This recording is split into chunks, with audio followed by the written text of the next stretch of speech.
Yung adlaw mga boss, karon na nata sa atong ikatulo ka adlaw nga bakasyon.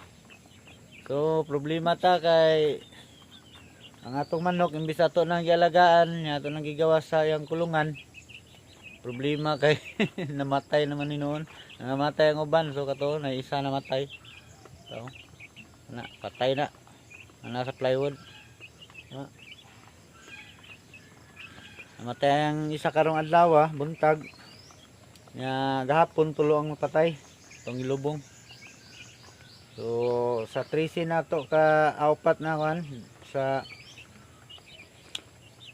12 nato ka piso, walon lang nabilin ara. Walon lang nabilin. Kini isa luya pud ni isa kini. Ni luya ni.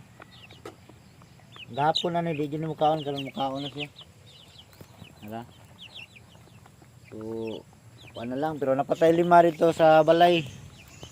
Patay 5 dito nga kuan gi alagaan gi sugan pa nato. Next week ato balay na to sa mga asawa dire.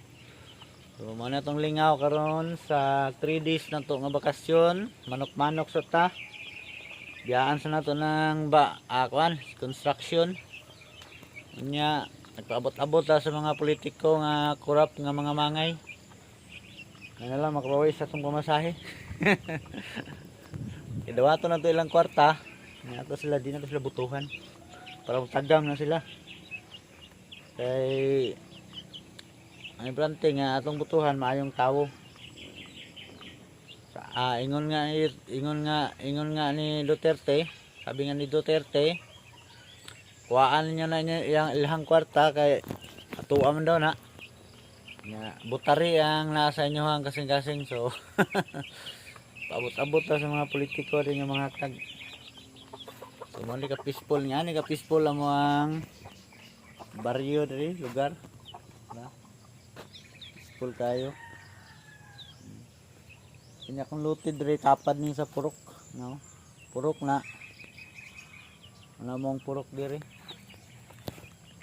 Tapad ni sa purok akong lutid nya nang dalan diha, peaceful kay na akong among lugar nya, palibutan mig bukid na pangpang.